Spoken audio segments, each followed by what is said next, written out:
శ్రీ వెంకటేశ్వర స్వామి కలియుగ దైవంగా, ఏడుకొండల స్వామిగా, అనాథ రక్షకుడిగా, అఖిలాండ కోటి బ్రహ్మాండ నాయకుడిగా, అన్నిటికీ మించి గోవిందుడుగా కొలవబడుతున్నాడు. పద్మావతీదేవి అలుమేలు మంగపతిగా, సప్తగిరీశుడుగా, తిరుమలేశుడిగా భక్తకోటికి దర్శనమిస్తున్నారు. వెంకటాద్రికి సరితూగే స్థానం గాని, వెంకటేశ్వరుడికి సమాన దైవం లేదని పురాణాలు చెబుతున్నాయి.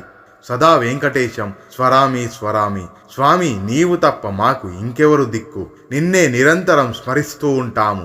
ప్రతి ఏడాది వసంత ఋతువునందు చైత్రమాసంలో శుద్ధ త్రయోదశి, చతుర్దశి, పూర్ణిమ ఈ 3 తిథులయందును స్వామివారిని లక్షలాది మంది భక్తులు దర్శించుకుంటారు.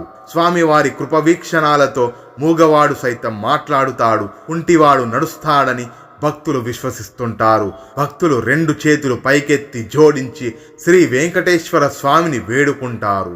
వెంకటేశ్వర స్వామి వారికి మొదటి నైవేద్యం కుండలోనే సమర్పిస్తారు. దీని వెనుక ఒక కథ దాగి ఉంది. ఆ కథ ఏంటో మనం ఇప్పుడు చూద్దాం. పూర్వం తిరుమలలో తొండమాన్ చక్రవర్తి అనే ఆయన స్వామివారికి రోజు బంగారు తులసి దళాలు సమర్పించేవాడట. అప్పట్లో స్వామివారు భక్తులతో మాట్లాడుతూ ఉండేవారు. ఈ తొండమాన్ చక్రవర్తి రోజు స్వామివారి దగ్గరికి వెళ్ళి ఇలా చెబుతూ ఉండేవాడు, స్వామి, నేను మీకు రోజు బంగారు తులసి దళాలతో పూజ చేస్తున్నాను. పైగా నాకంటే మీకు పెద్ద భక్తుడు ఎవరున్నారు అని స్వామివారితో అన్నాడట. దానికి స్వామివారు తొండమాన్ చక్రవర్తికి ఇలా పాఠం చెప్పాడట. నాకు ప్రియమైన భక్తుడు ఈ ప్రాంతానికి దగ్గరలోనే భీముడు అని ఒక కుమ్మరివాడు ఉంటాడు, వాడిని వెళ్ళి చూడు అన్నారట స్వామివారు. మరుసటి రోజు వెళ్దామని అనుకొని స్వామివారి పాదాల క్రింద ఉన్న తులసీ దళాన్ని శుభ్రం చేస్తున్నాడట. అప్పుడు తాను చేయించిన బంగారు తులసీ దళాల కింద మట్టి తులసీ దళాలు కనిపించాయట.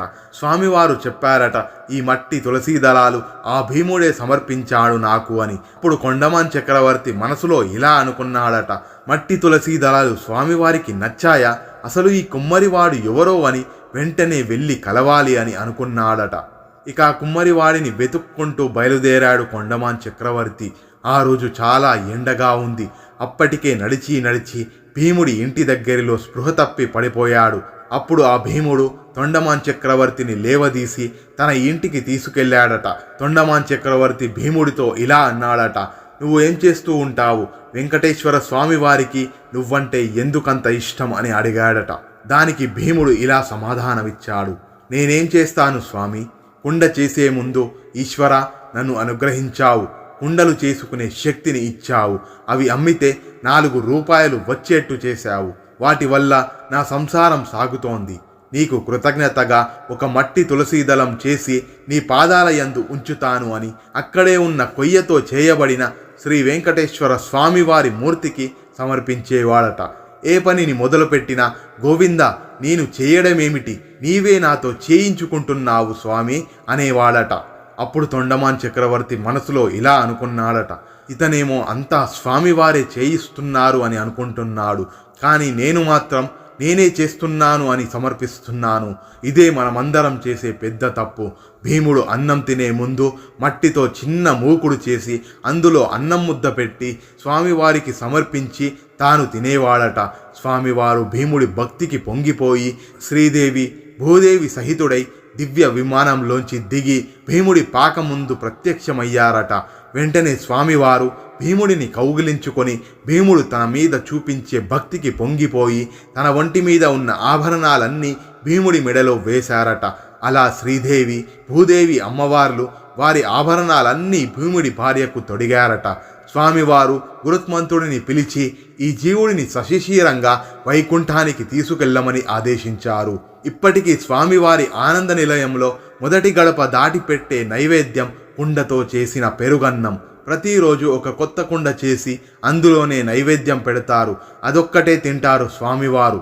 ఇక్కడ ఈ కథలో మనం తెలుసుకోవాల్సిన విషయం ఏమిటంటే, ఎక్కడ భక్తి ఉందో అక్కడ వశుడైపోతారు స్వామివారు.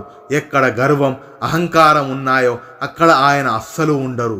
సమస్త అఖిలాండ కోటి బ్రహ్మాండ నాయకుడైన ఈశ్వర, ఇదంతా నీ సృష్టే తండ్రి, నేను నీకు ఏమైనా ఇవ్వగలనా అని అనుకొని మనం చేసే ప్రతి పనికి ముందు ఆ స్వామివారిని తలుచుకోవాలి. ఆ వెంకటేశ్వర స్వామివారి దీవెన మనందరిపై ఉండాలని కోరుకుందాం.